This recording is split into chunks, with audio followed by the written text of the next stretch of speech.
فقہ جعفریہ کے مطابق طلاق کی دو قسمیں، ایک ہے طلاق رجعی، ایک ہے طلاق بائن۔ یہ بہت اہم احکام ہے۔ طلاق رجعی کس کو کہتے ہیں؟ شوہر بیوی کو جو اس کے گھر میں رہ رہی ہوتی ہے اس کو طلاق دے اور وہ عدت، اس کے احکام بیان ہو چکے ہیں کہ وہ خاتون عدت کہاں گزارے؟ شوہر کے گھر۔ وہ عدت کے دوران اس بیوی سے رجوع کر سکتا ہے بغیر نکاح کے، اس کو کہتے ہیں طلاق رجعی۔ ایک ہے طلاق بائن، دوسری قسم طلاق بائن۔ طلاق بائن یعنی ایسی طلاق جس میں مرد عورت کی طرف کبھی رجوع نہیں کر سکتا۔ اس کی 5 قسمیں ہیں۔ پہلی قسم طلاق بائن کی، طلاق رجعی میں رجوع کر سکتے ہیں، طلاق بائن میں رجوع نہیں کر سکتے۔ طلاق بائن ایسی لڑکی جس کو ابھی چاند کے حساب سے 9 سال مکمل نہیں ہوئے، اس کو طلاق دے دی گئی، تو اب 9 سال مکمل ہونے سے پہلے جس لڑکی کو طلاق ملی یہ طلاق بائن ہے۔ اب اس لڑکی کو، یہ لڑکی اگر بڑی ہو جاتی ہے 18 سال کی، 20 سال کی، اس لڑکی کے ساتھ یہ شخص جس نے طلاق دی ہے پھر کبھی بھی شادی نہیں کر سکتا۔ اس کو کہتے ہیں طلاق بائن۔ نمبر 2، ایسی عورت جو یائسہ ہو گئی ہو۔ یائسہ کس کو کہتے ہیں؟ یعنی جو ماہانہ نجاست خاتون دیکھتی ہے، مینسز کے ایام، وہ جب بند ہو جاتے ہیں 50 ایئرس یعنی 50 سال سے زیادہ، وہ خاتون یائسہ کہلاتی ہے۔ ایسی خاتون کو اگر کوئی شوہر طلاق دے دے تو اس میں بھی اس طلاق کو کیا کہتے ہیں؟ طلاق بائن۔ نمبر 3، اس عورت کو طلاق ہوئی ہو جس کے شوہر نے بغیر حق زوجیت کے طلاق دی۔ مثلا مثال کے طور پہ نکاح ہوا، اب دونوں ہیں تو میاں بیوی، لیکن نکاح ہونے کے بعد لڑکی اپنے ماں باپ کے گھر ہے، لڑکا اپنے گھر ہے، ان کے درمیان حق زوجیت ادا نہ ہو، جو خاص حق ہوتا ہے وہ نہ ہو۔ حالات ایسے بنے شوہر نے، لڑکے نے لڑکی کو طلاق دے دی شرعی طور پہ، جو شرعی طلاق ہے وہ دے دی۔ جب شرعی طلاق دے دی تو اس کے بعد اب خاندان والوں نے سوچا کہ دوبارہ کچھ عرصے بعد صلح و صفائی ہونے لگی، ہم پھر سے نکاح کرتے ہیں، رشتہ جوڑتے ہیں۔ شریعت کہتی ہے نہیں، اب آپ نہیں کر سکتے، یہ طلاق بائن ہے۔ جو بغیر حق کے زوجیت کے اگر شوہر بیوی کو طلاق دے دے وہ طلاق بائن ہوتی ہے، وہ بیوی مرد پہ ہمیشہ کے لیے حرام ہو جاتی ہے، اس سے پھر کبھی بھی کسی صورت میں نکاح نہیں ہو سکتا۔ نمبر 4، اس عورت کی طلاق جسے مرد نے 3 بار طلاق دی ہو۔ 3 بار طلاق فقہ جعفریہ میں کس کو کہتے ہیں؟ مثلا مرد شادی شدہ تھا، اس نے بیوی کو طلاق دی شرعی طریقے سے، جو ہمارے ہاں رائج ہے، اس نے طلاق دی، صیغہ جاری ہوا، پھر اس کے بعد عدت مکمل ہونے کے بعد مرد نے دوبارہ نکاح کیا، نکاح کرنے کے بعد پھر کچھ وقت بعد پھر اس نے طلاق دے دی شرعی طریقے سے، عدت گزارنے کے بعد پھر نکاح کر لیا۔ اس طرح سے جب مرد نے 3 طلاقیں دے دی تو عدت بھی ختم ہو گئی، تو اب 3 طلاقیں اور ان کی عدت مکمل ہونے کے بعد مرد اس عورت سے رجوع نہیں کر سکتا، نہ نیا نکاح کر سکتا ہے۔ تو اس میں کیا ہے؟ یہ طلاق بائن ہوتی ہے۔ تو نمبر 5، اس عورت کی طلاق جسے طلاق خلا یا مبارات دی گئی ہو۔ طلاق خلا اور مبارات یہ 2 طلاقیں ہیں۔ تو طلاق خلا اور مبارات یہ کیا ہوتی ہیں؟ یہ یعنی طلاق کی یہ 2 قسمیں ہیں، طلاق خلا اور طلاق مبارات۔ طلاق خلا کس کو کہتے ہیں؟ طلاق خلا کہتے ہیں جب عورت مرد سے نفرت کرے اور دونوں کے درمیان یہ طے ہو رہا ہے، مثلا مرد کہتا ہے کہ مجھے کچھ دو گے تو پھر میں طلاق دیتا ہوں، عورت اس پہ راضی ہو جائے، کچھ دے دے مرد کو طلاق کے عوض میں، تو پھر وہ طلاق کا صیغہ جاری کروا دیتا ہے، یہ ہے طلاق خلا۔ یہ اس کو کہتے ہیں طلاق بائن۔ اور اس میں بھی رجوع نہیں ہو سکتا، یہ بھی حرام۔ ایک ہے طلاق مبارات۔ طلاق خلا میں صرف بیوی شوہر سے نفرت کرتی ہے، طلاق مبارات میں میاں بیوی دونوں ایک دوسرے سے نفرت کرتے ہیں، تو اس میں بھی کچھ دے لے کے معاملے کو حل کیا جاتا ہے۔ تو لہٰذا اس طلاق مبارات اور خلا کے اپنے خاص شرائط اور احکام ہیں۔ اب آتے ہیں جو عام طلاقیں ہوتی ہیں، طلاق خلا اور مبارات سے ہٹ کے جو گھروں میں میاں بیوی ہوتے ہیں جو طلاق دیتے ہیں، ان کے احکام کیا ہیں جو بہت اہم ہے۔ ایک مل کے صلوات پڑھے محمد والو۔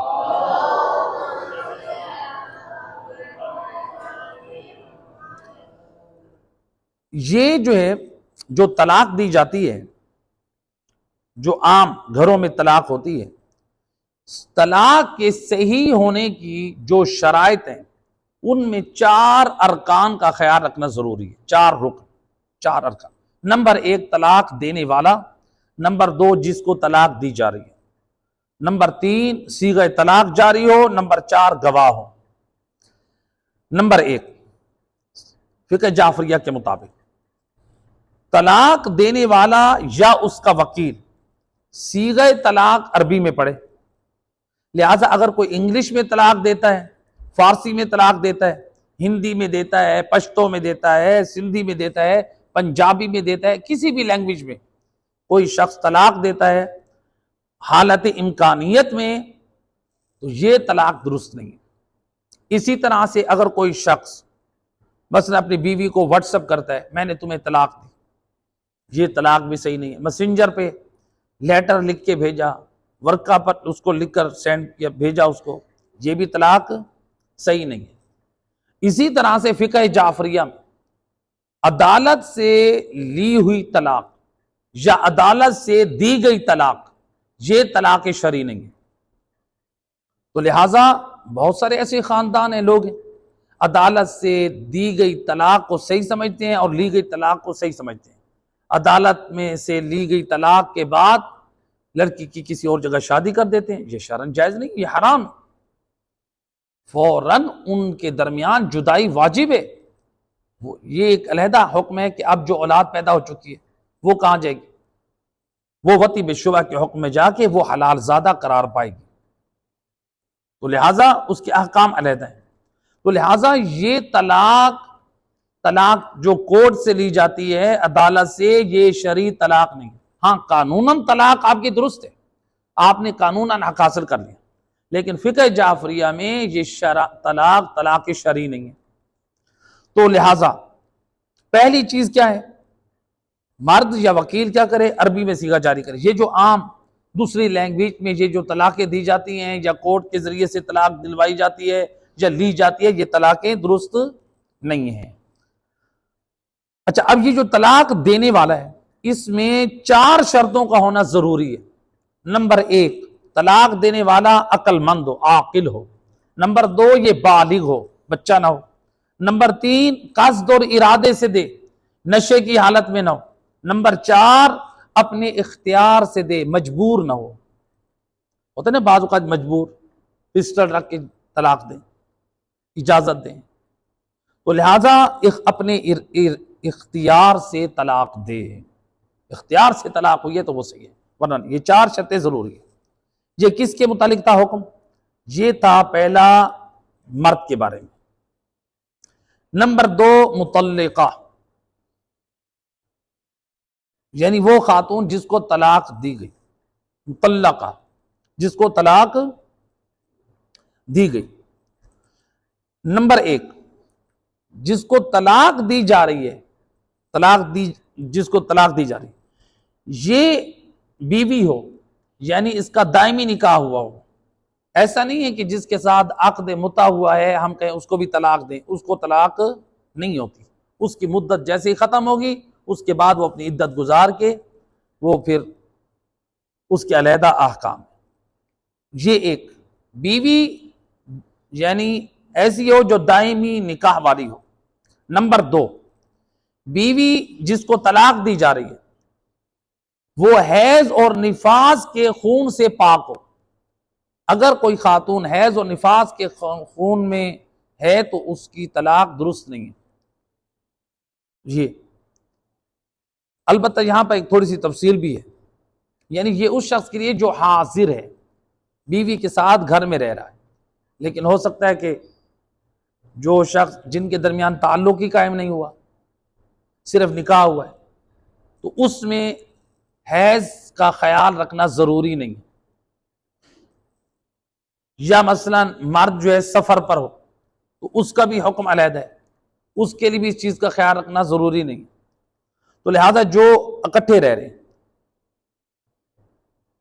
تو طلاق دینا جو ہے درست کب ہوگا؟ جب یہ خاتون ان سے پاک ہو، حیض اور نفاس سے، یا پھر یہ ہے کہ اگر حمل کے ساتھ خاتون کو حیض آ جائے، کبھی کبھار یہ بھی ہو سکتا ہے، عام طور پہ حمل کے دوران خاتون کو حیض نہیں آتا، لیکن اگر حمل کے ساتھ حیض آ جائے تو پھر ایسی صورت میں طلاق جائز ہے، تو اس میں دے سکتے ہیں۔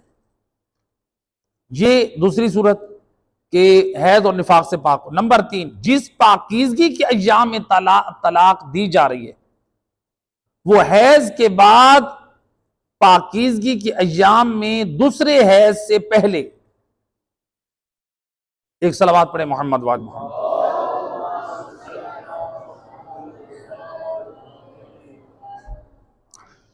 جس پاکیزگی کے ایام میں طلاق دے۔ اچھا طلاق کب دینی ہے؟ پاکیزگی کے ایام میں۔ یہاں پر شرط ہے، حیض کے بعد پاکیزگی ایام میں دوسرے حیض سے پہلے اس نے ہم بستری نہ کی ہو، یعنی خاتون نے غسل کیا نجاست سے پاکیزگی کے ایام میں، تو اب جو دوسرا حیض دیکھے گی، پہلے والا حیض اور دوسرا حیض، اس کے درمیان جو پاکیزگی ہے، اس پاکیزگی میں میاں بیوی کے درمیان حق زوجیت ادا نہ ہو، پھر ان ایام میں وہ طلاق کا صیغہ جاری کروا سکتا ہے۔ یعنی جس مہینے میں خاتون نے نہائی، پاک ہوئی، اس مہینے میں میاں بیوی کا تعلق قائم ہوا، پھر اسی مہینے میں ابھی دوسری نجاست دیکھنے سے پہلے مرد نے صیغہ طلاق جاری کروا دیا، یہ طلاق صحیح نہیں۔ وہ نجاست دیکھے، پاک ہو، پھر صیغہ طلاق جاری کروائے بغیر حق زوجیت کے ادا کی۔ دیکھیں اسلام کیوں یہ شرطیں رکھ رہا ہے؟ شاید ہو سکتا ہے میاں بیوی کے درمیان محبت الفت جڑ جائے، حق زوجیت سے ان کے دلوں میں سے میل دور ہو جائے، تو اسلام اس چیز کی طرف ہمیں رغبت دلا رہا ہے تاکہ گھروں میں امن اور سکون رہے۔ نمبر 4، بیوی معین ہو، یعنی اگر کسی شخص کی ایک سے زیادہ بیویاں ہیں تو اس کی بیوی کیا ہو؟ معین ہونی چاہیے۔ نمبر 3، کس اعتبار سے؟ یہ تھا اس اعتبار سے کہ جو 4 ارکان بیان ہوئے اس میں صیغہ طلاق عربی میں جاری ہو، اس میں تیسرا کیا تھا؟ جو 4 ارکان بیان تھے، پہلا تھا طلاق دینے والا، دوسرا طلاق لینے والی، تیسرا صیغہ طلاق۔ صیغہ طلاق عربی میں جاری ہو، کیا مطلب؟ یعنی لفظ طالق کے ساتھ طلاق ہو، مثلا مرد یا اس کا وکیل کہے انت طالق، مثلا اپنی بیوی سے کہتا ہے، وکیل کہہ سکتا ہے سامنے بیٹھی ہوئی خاتون کو انت طالق، یا مثلا کہتا ہے ہی یا طالق، وہ خاتون طالق، یعنی وہ اس کو طلاق ہو گئی۔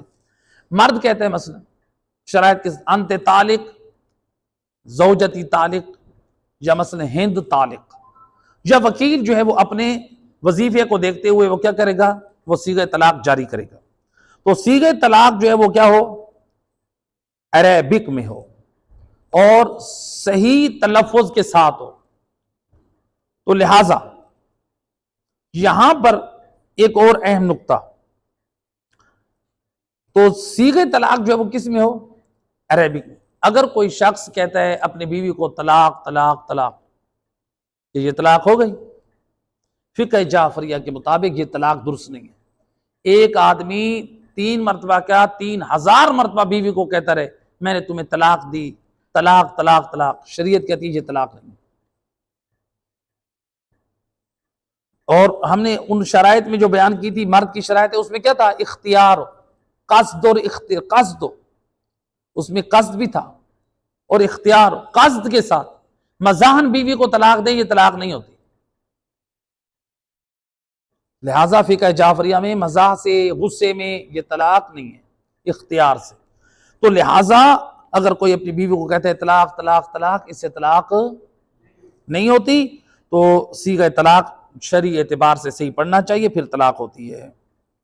نمبر 4، گواہ، دوسرے گواہ یعنی جو دوسرے افراد ہوں جو جن کو گواہ بنائیں وہ عادل ہوں، اور وہ دونوں مرد ہوں، عورت کو گواہ نہیں بنائیں گے۔ طلاق کے صیغہ جاری کرنے کے لیے کون گواہ ہو؟ مرد ہو اور مومن ہو۔ تو یہ عادل کون ہوتے ہیں؟ یہ وہ ہیں جو حسن ظاہر اچھے ہوں، یعنی واجبات کے پابند ہوں، حرام کاموں کو چھوڑنے والے ہوں۔ تو ایسے لوگ جو ہیں یہ طلاق، یہ شرائط ہوں گی تو ان چیزوں کا خیال رکھنا ضروری ہے۔ اگر یہ شرائط نہیں ہے تو پھر طلاق صحیح نہیں ہوگی۔ تو لہٰذا ایک صلوات پڑھے محمد وآل محمد۔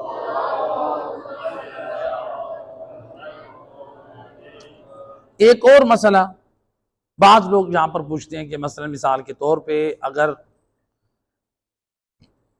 لڑکی کی شادی ہوئی ہے برادران اہل سنت میں، بہت ساری فیملی ایسی ہوتی ہیں، مثلا اہل سنت لڑکا ہے اور لڑکی کیا ہے؟ شیعہ ہے۔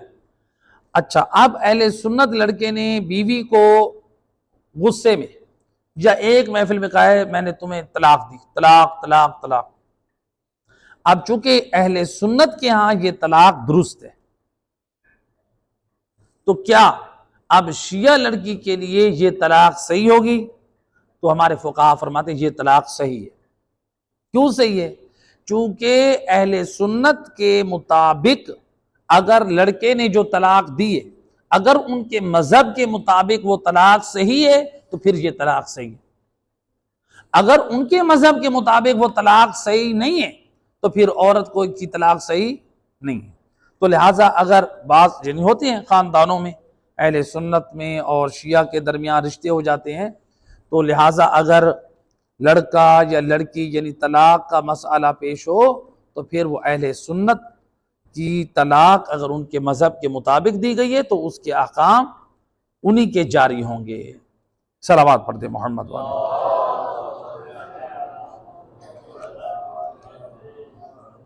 تو اس کے بعد جو ہے نا قرآن نے عدت کا بیان کیا تھا۔ تو عدت کیا ہے؟ عدت طلاق، طلاق یا فسخ نکاح کی وجہ سے جو خاتون شوہر سے جدا ہوتی ہے، قرآن نے 3 طہر کا ذکر کیا ہے، یعنی خون حیض سے پاک ہونے کا جو دورانیہ ہے وہ 3 پاکیزگی ہیں۔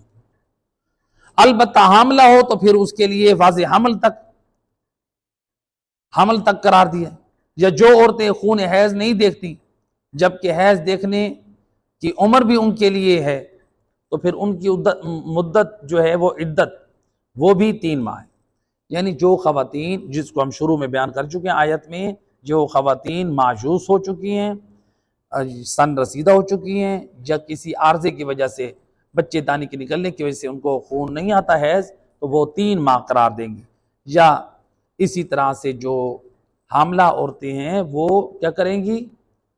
عدت طلاق، بچے کی ولادت تک وہ طلاق کی عدت قرار دیں گے۔ عدت وفات، اس کے ضمن میں عدت وفات کو ذکر کر دیں، عام لوگ غلط فہمی کا شکار ہو جاتے ہیں۔ تو عدت وفات دیکھیں، ایک جگہ پر ایک صاحب ہیں جو ہر ماہ 2 یا 3 پروگرام کرواتے ہیں، کس کے؟ مجلس امام حسین کے یا دیگر مجالس، ائمہ اہل بیت کے جشن اور مجالس۔ وہ جو ہے یعنی اس قدر عزاداری یہ امام میں بڑھ چڑھ کر حصہ لینے والے، پڑھنے کون آتے ہیں؟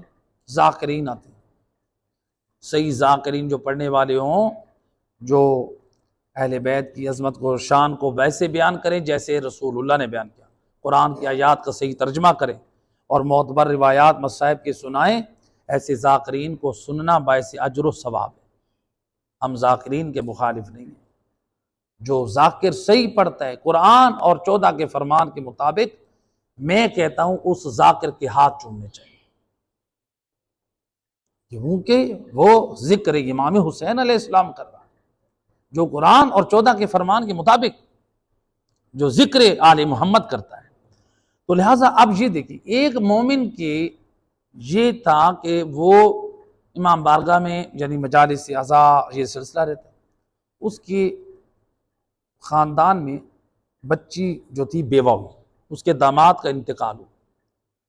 اب وہ اپنے علاقے کے کسی نمازی سے کہہ رہے کہ آپ مولانا صاحب سے پوچھ کے یہ بتائیں میری بیٹی بیوہ ہوئی ہے، اس کا عدت وفات کتنے دن کرنا ہے۔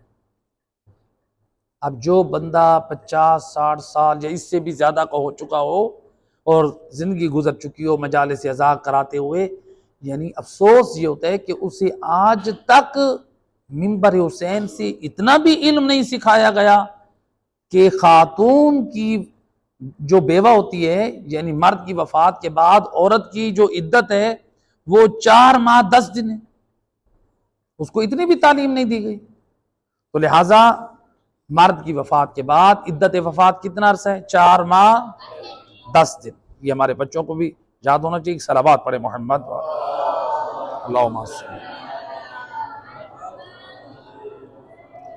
تو لہٰذا اگر شوہر کی وفات ہو جائے، اس میں چاہے وہ لڑکی اپنے ماں باپ کے گھر میں بیٹھی ہے، کنواری ہے ابھی، یعنی اس کے ساتھ حق زوجیت ادا نہیں ہوا، نکاح ہو چکا ہے، شوہر کا انتقال ہو گیا، بہت سارے ایسے واقعات ملتے ہیں، تو اس میں عدت وفات 4 ماہ 10 دن ہے، چاہے میاں بیوی کے درمیان حق زوجیت ادا ہو یا نہ ہو۔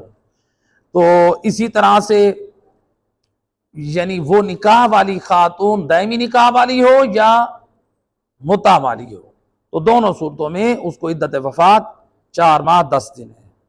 اور اگر خاتون ہو مثلا جس کا شوہر فوت ہو گئے، وہ خاتون ہو حاملہ، ایسی خواتین بھی ہوتی ہیں کہ نہیں ہوتی، اگر ہے وہ حاملہ تو پھر اس کی عدت کتنی ہے؟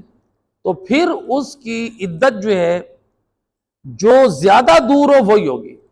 پہلے تو بیان کیا عدت وفات ہے 4 ماہ 10 دن، ہو سکتا ہے آپ لوگ سوچیں کہ عدت وفات جس کا شوہر فوت ہو جائے اس کی عدت وفات 4 ماہ 10 دن ہے، تو آپ یہ قانون بنا لیں، لیکن جو حاملہ عورت ہے اس کی عدت وفات کیا دیکھی جائے گی؟ وہ دیکھا جائے گا کہ اس کے بچے کی ولادت کب ہو رہی ہے، اگر ہو رہی ہے 4 ماہ 10 دن سے پہلے تو پھر اس کی عدت وفات بنے گی 4 ماہ 10 دن۔ مسئلہ واضح ہوا ہے؟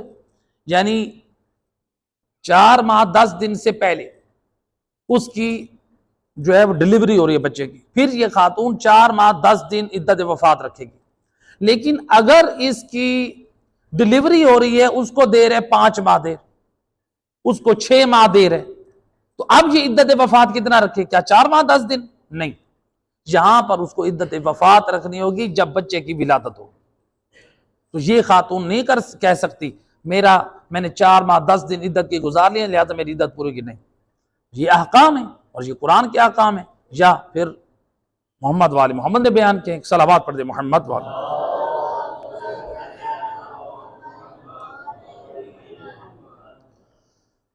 تو لہذا عورتوں کی جو عدت طلاق، نمبر 3، عورتوں کی عدت طلاق نہیں ہے، وہ کچھ عورتیں ایسی ہیں جن کی عدت طلاق نہیں ہے۔ وہ کون سی ہیں؟ جس عورت کے ساتھ شوہر نے حق زوجیت ادا نہ کیا ہو، اس کی عدت طلاق نہیں ہے۔ اور ایک صلوات پڑھ دے محمد والے۔